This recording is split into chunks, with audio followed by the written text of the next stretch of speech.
When I was 22, I started seeing a guy whom I met on a dating app for a while. His name was Hunter. We went on like 4 dates in the span of a little over a month. At first, things seemed all right. Our first date was a quick coffee date, less than an hour, more of a screening process to make sure he seemed normal. Our second date was at a nearby bar for some drinks. We both got a nice buzz, and it was a nice time. Our third date was dinner, and this was when I started to question things. Question if I really clicked with his personality or if I felt like there was something slightly off about him. The date ended with a kiss, still the first and only time we ever kissed. So I convinced myself that because I let him kiss me, things went all right. It wasn't until a couple of weeks later that we went on our fourth and final date. We went out for drinks once again. However, this time, I went into it with a less excited mindset, and I was paying more attention to little quirks in his behavior that I realized were kind of unusual. It's hard to explain exactly what I mean, but some of his mannerisms just gave off antisocial and borderline creepy vibes. He started to drink way too much on this date as well, and he started getting really touchy-feely at the bar, trying to kiss me multiple times. I'm not a fan of PDA, especially not when sitting at a bar with people next to me. I politely turned down his advances, and within a few minutes, I mentioned I was tired, heavily implying we should leave. He asked for the check, paid it, and then we grabbed our coats and left. As we were walking to our cars, he stopped me and very bluntly asked if we could go home together. I said, "Not tonight. I'm tired and have work tomorrow," which was a lie. He shockingly kept trying, saying he'd drag me to work tomorrow and such. I found it to be absurd whether he was drunk or not. I also wasn't a fan of him drunk driving home. I made the decision at that point that I wouldn't see him again. I went in my car in the parking lot across the street and started driving home slowly, just because I had a couple of drinks in my system. I wasn't drunk, but I was still very cautious. I was also overly alert to my surroundings, looking around for cops, which perhaps is why I picked up on the fact that the same car was behind me still after I made at least 3 turns. At a certain stoplight, I realized it looked like Hunter's car. I texted him, "Are you following me?" He texted back pretty quickly, saying, "Yes, I just want to make sure you get home okay." I called him, but he wouldn't pick up. This was so weird and, quite frankly, creepy. I pulled over and texted him to stop following me. "I'm fine," I wrote. He stopped in the middle of the street for a second. I presumed to read my text. And then he drove off. He didn't text back. Not until I got home and was in bed. He said as follows, "I hope I didn't weird you out tonight. Sorry I got so drunk. Next time, we should do something a little more low-key, like dinner at my place or something." I didn't answer. The next morning, he followed up with, "Oh no, is the vibe dead?" I still decided to wait a bit to respond. Not even 2 hours later, he sent me a question mark. So I decided to reply now before it got worse. I said, "Hey, I had a great time getting to know you, but I just think our personalities don't click that much. I also really just want to focus on myself right now. I hope you understand." After this was when the angry texts started coming in, the worst of which being, "No, I don't understand. You strung me along for 4 dates to tell me that? How about you pay me back half of everything I bought for you then?" There were a few other angry texts that involved personal information, so I'm not going to include them, but they were enough to prompt me to block him. I thought this would be the end of it, but then I started receiving no caller ID phone calls nonstop. I ignored all of them until he finally seemed to get the message and stopped. The next day, when my parents weren't home, I got home from work to find a bouquet of flowers on the stoop along with a card. The card was an apology from Hunter, asking for a second chance. He somehow knew where I lived. That disturbed me. In his mind, he somehow must have thought that this would come off as charming or sweet when, in reality, it was extremely alarming. I sent a long and final text to him to please not contact me anymore and never come to my house again, or I'd file for a restraining order. I kept his number blocked so I wouldn't see his response. I thought things would be over now, but I couldn't be more wrong. It was not long after this that I was home alone for the night. My parents' house is big, and I had a loft bedroom, which meant my bedroom was the highest point in the house. I awoke in the middle of the night, to something. I wasn't sure what was at first, but I felt as though I was hearing noises from downstairs. I tried my best to listen closely, and then I heard what was very obviously a door opening from outside my bedroom, one of the upstairs doors. Nobody was supposed to be home that night. Even in my haze from freshly waking up, I still immediately thought, intruder. I crawled out of my bed onto the floor and shimmied under bed before calling 911. I texted everyone in my family asking who's home. I heard some distant noises from somewhere in home, one of the other bedrooms. Then my bedroom door opened and footsteps came up the carpeted stairs. After they reached the top step, there was silence. The whole room was carpeted, so I couldn't hear any potential footsteps. And then I heard the drawers next to my bed begin opening. I held my mouth with my hands to mask my breathing. I could feel my heart racing. I heard a man's voice say, "God damn it," under his breath. In that moment, I thought, wait, that might have sounded like Hunter's voice. I still didn't move, and I prayed my phone did not get any notifications. Now, I heard more rummaging sounds. He was going through my entire dresser. Then, I heard and felt the bed move as he sat down. I was staring at the outline of two shoes through the bed skirt. Even in the dark, it was visible. I don't know what he was doing on the bed, but he sat there for over 2 or 3 minutes before getting up. I heard him say under his breath, F********. I heard all the drawers close. Then I heard footsteps walk back down the stairs, the doors shutting, and then the sound of footsteps walking down to the living room. I called 911 now, whispering into the phone just to be safe. I stayed on the line and stayed under the bed for 10 to 15 minutes until one of the police officers showed up. When my parents returned home the next day, we went to the police station with my report number and gave as much information as possible. They said they'd investigate, though without solid proof it was him inside the house. It was tricky. I did, however, successfully get a restraining order against him.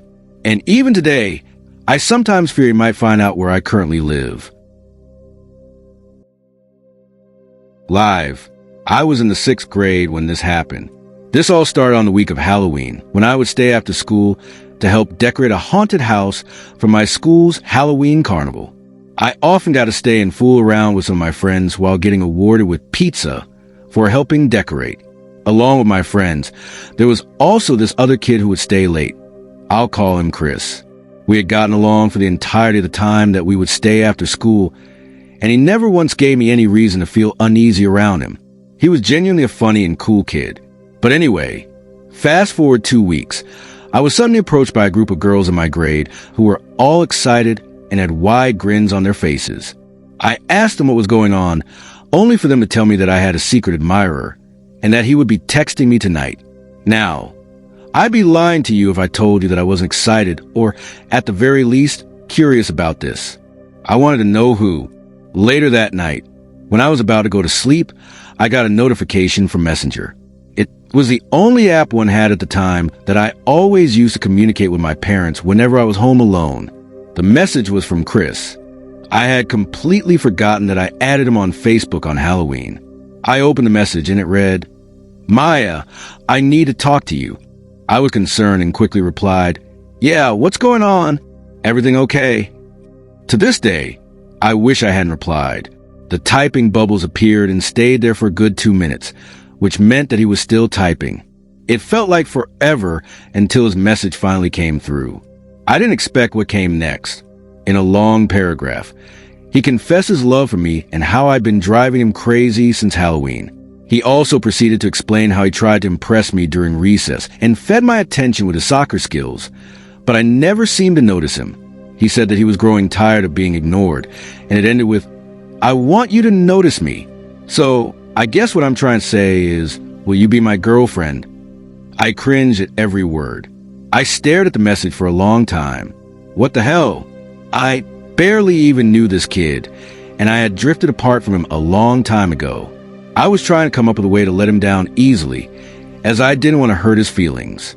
I told him I didn't like him like that, and that I wanted to just be friends. I could tell right away that he didn't like this answer. He kept asking me why, and I had to come up with a reason each time until he eventually stopped answering. The next morning was a nightmare for me. Some of his friends kept coming up to me and telling me that Chris wanted to kiss me, which he told the entire grade he wanted to do, and that he would do it even if it meant cornering me. Taking this as a threat, I decided to tell my teacher. She told me to stay inside during recess and lunch, and that if he ever got even close to me, to run right back to classroom. This wasn't enough for me. I reported him to principal, who told me he would do something right away, and this gave me some relief. I feel I should mention that I lived right across the street from my school, and everyone knew this, including Chris, which leads me to what happened next. Later on in the week, I was walking home from school. I hadn't even been inside my house for more than 2 minutes before I heard someone knocking on my front door. I peeked out the window just in time to see someone ducking behind a parked car across the street. It had to be Chris. He must have been following me. My mom opened the door to find a piece of paper on the floor, and not surprisingly, it was addressed to me. I read the note out loud, and it said there was a surprise waiting for me under the Cadillac in my driveway, which at the time belonged to my brother. My mom went to check, only to find nothing. But it was after this day that my brother's Cadillac stopped working. I still have no idea what Chris did to the car, but my brother was forced to sell it. Unfortunately, my nightmare doesn't end there. I was constantly harassed by Chris's friends, telling me to give him a chance and that he would treat me right. There was even a moment when I caught Chris taking a picture of me walking home. The only reason I saw him was because I barely heard the sound of an iPhone camera behind me. Who knows how many photos of me he had on his phone. Every morning, I woke up to a message from him with something along the lines of, "I can't wait to see you at school," or, "I bet you look beautiful today." The harassment and stalking were only getting worse, and it was making me fear for my safety, especially now that he knew where I lived. Finally, I got a call into the counselor's office, and I felt relieved, expecting her to tell me that Chris was going to get in trouble or that the cops would get involved. Instead, what I heard was worse. The counselor proceeded to tell me that boys will be boys, that they do crazy things when they're in love, and that I shouldn't be mad about this. She told me I should feel flattered, as this kind of stuff was bound to happen, and that the only thing I could do was to accept it and learn from it. At the time, I didn't see the problem with her words, as I genuinely believed her. But looking back on it now, this was an insane and disturbing thing to say to a 6th grader who was being sexually harassed and who was fearing for her safety almost every day. That afternoon, I came home from school telling my mom everything the counselor told me, and she was rightfully furious. I was called to the principal's office again that same week, this time with my mom present. I remember my mom asking the counselor and principal, "What are you waiting for? For something bad to happen to her before you do something?" She continued to ask why it was taking so long for something to be done. They both stayed silent. My mom ended it by threatening the counselor and telling her to never speak to me again unless she was present. But unfortunately, I don't think the school ever did punish Chris, which to this day enrages me. He basically got away with everything. It doesn't even end there. One night during the weekend, when my parents had gone shopping, I was about to go to bed after watching a YouTube video on my iPad when I heard something at my window. Now, I'm on the 2nd floor, so this was especially strange. The only thing that hits my window are birds accidentally flying into it. I sat up listening. Then it happened again. It sounded as if someone had thrown something at the glass. Then it happened again and again. They were consistent thuds, and it was starting to freak me out. I finally got the courage to get up from my bed and see what it was. My heart dropped into my stomach when I opened the curtain and looked down to see Chris holding a handful of rocks. Looking up at my window, he had somehow managed to figure out which window was mine.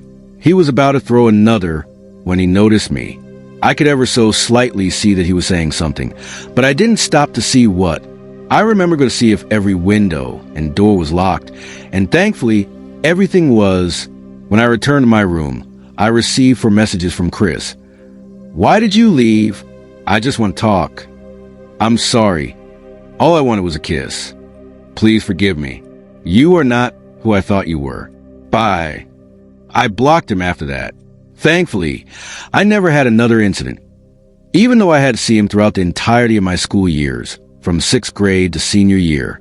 The last thing I heard about him was that he was arrested. God only knows for what. The saddest and scariest part of my story, though, is the fact that a counsel was comfortable telling me that this kind of behavior was a compliment and a learning experience for me as a girl. I just hope that woman no longer works with children and that I never have to see Chris again. Want to stay as anonymous as possible. This was a very serious occurrence that I have PTSD about, and unfortunately, it scarred me. I'm changing all towns and names in the story, so there's no way it gets traced back to me. I've been a very reclusive person most of my life. It started at a young age. Even in my early school years, my teachers would tell my parents I had antisocial behavioral problems. I would even be included in some of the, I guess you would say, special 20-minute classes for speech and behavior in elementary school. At the time, I didn't comprehend why I was being brought there while the rest of my class wasn't. Middle school was when the pressures of the social hell at school is really started to set in. Kids started forming their friend groups, and that only carried over into high school and got worse. I never had learning disabilities or anything. I just had social issues, which have gotten better as I've grown older. But I would still consider myself an awkward, introverted person. However, I've made my close friends, and I'm grateful for that. Now, let's talk about girls. Of course, being a social recluse comes with having trouble with the ladies. Honestly, not to get too graphic, but it means something to my story. I lost my virginity at 21. That's a bit late, I'd say. This was at the age of 23. I had already moved out of my parents' place. I had been working a high-paying job in my field for a couple of years at that point, and had bought a townhouse in my hometown. It was pretty affordable, but a nice, big townhouse. I don't live there anymore, but it was 2 floors. It was the kind of place that would impress girls at 23 if you owned it. One day, while swiping on Tinder, I matched with a pretty decent-looking girl. I'll call her Emily. We went on a date at a nearby restaurant for dinner. I was a little in my head, thinking she was judging me or that I was acting awkward.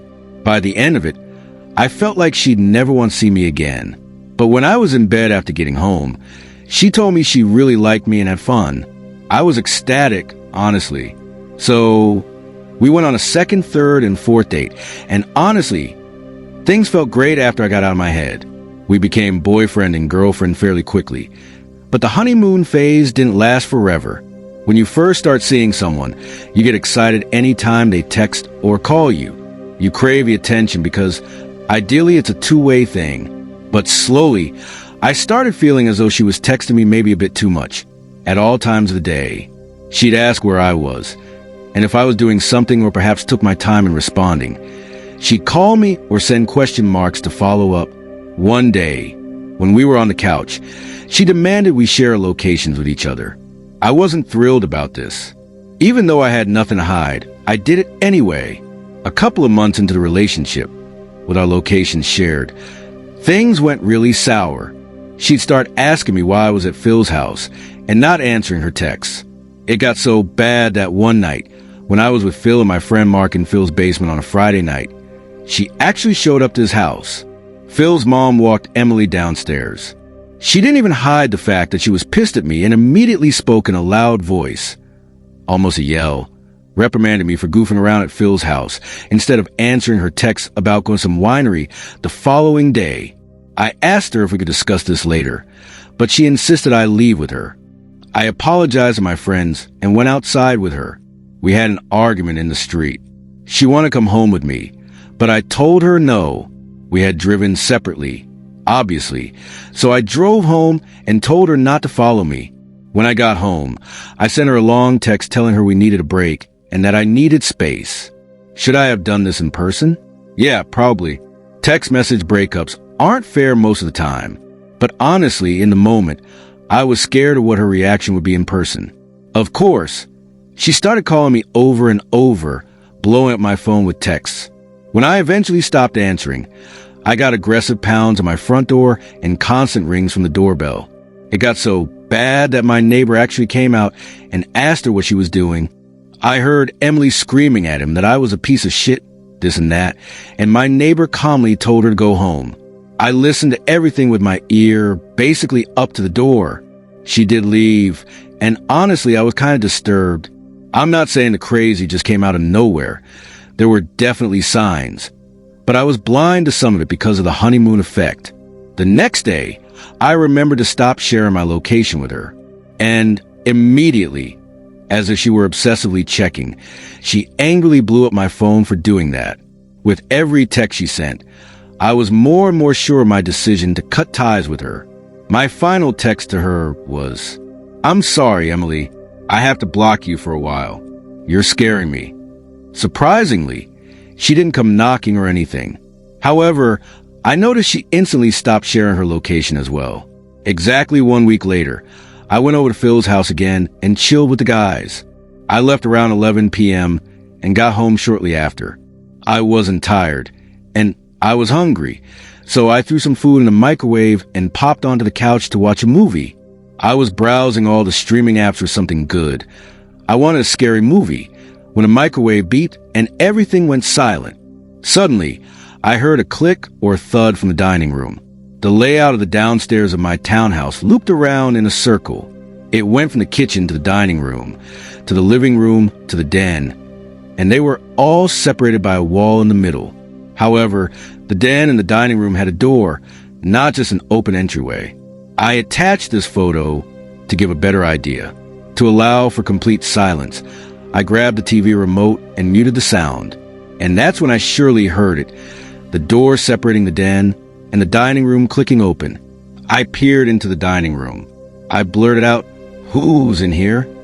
Of course, there was no response. I entered the dining room, my blood running cold as I saw that the door was open.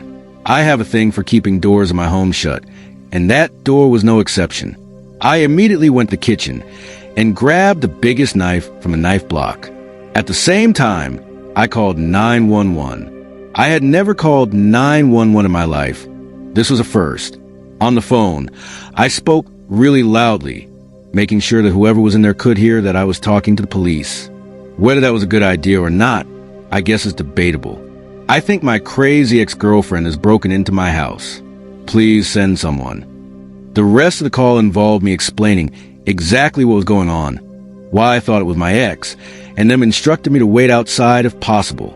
So I went outside and waited not far from the front door. Surprisingly quickly, a police car rolled up. I once again briefly explained what I thought was going on, and I led the officer into my home. Together, we performed the most thorough search of the place. And I'm telling you, no one was in there. We checked the mini crawl space hidden in the closet. We checked every closet, under the beds, under the couches, even the mini attic, literally clear. The officer told me to call again if I heard anything. That told me he believed me. He knew I wasn't making it up or going crazy. My night was obviously disturbed after that.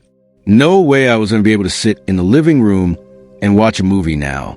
I ate my food, which had been sitting in the microwave, and went up to my room. I locked the door. I texted all my friends and family, of course, about how spooked I was. But given that no one was in there, I had to dismiss it as just one of those creepy moments, something in the house shifting by itself. I almost texted Emily, but I stopped myself. I took a melatonin, and from what I remember, I drifted off to sleep surprisingly fast.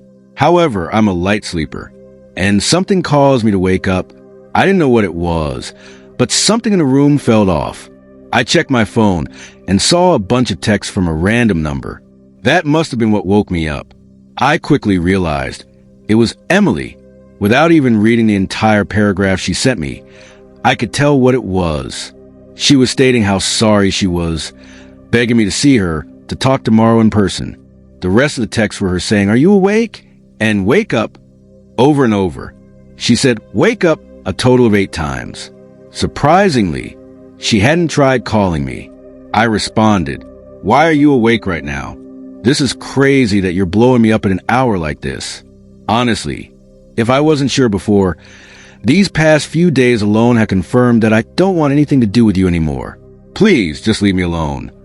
Seconds after I press send, I heard a scream from inside the closet next to my bed. It was Emily's voice yelling the word "no." Then The closet door burst open. I didn't have time to think.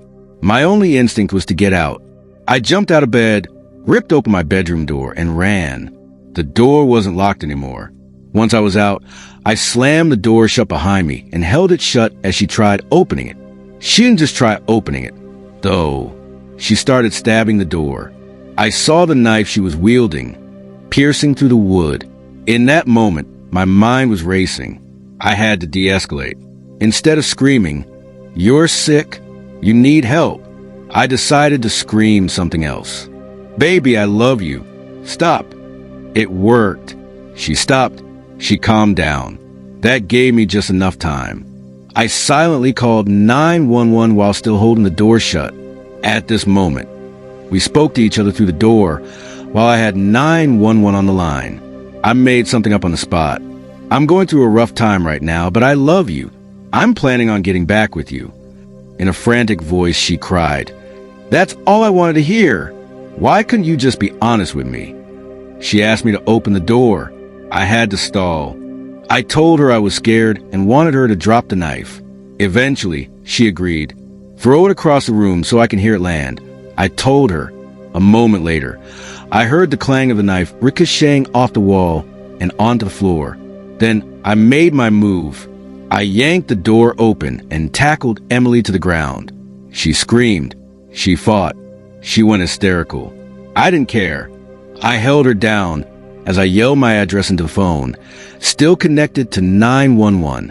I held her down until the police arrived. And to my surprise, they kicked the front door down. And it was so loud, it could be heard over Emily struggling all the way upstairs. The police entered the room quickly. A surprising amount of officers. Actually, Emily was put in cuffs almost immediately. She was hysterically crying. I think the only reason I wasn't crying was because I was in complete shock. This was the worst, most scarring night of my life. But the nightmare didn't end there. A long and serious legal process followed. As far as getting Emily convicted, I never wanted my name or any information about me be out there on the internet, to end up on one of those crime YouTube channels.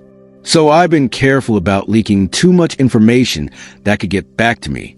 Emily is now in prison for some very serious charges. No part of that makes me happy. This was someone I spent a chunk of my life with, someone I saw nearly every day, someone I thought I loved, someone who tried to kill me. She was not right in the head. And it still pains me to think about how oblivious I was, not just because of how infatuated I became at first, but because of my own lack of self-confidence. I was so focused on impressing her in the beginning that I didn't even pay attention to the alarming behaviors she showed early on. I know this will stick with me forever. And honestly, even if it's anonymously, it feels good to finally get the story out there. If it's chosen to be read, so be it.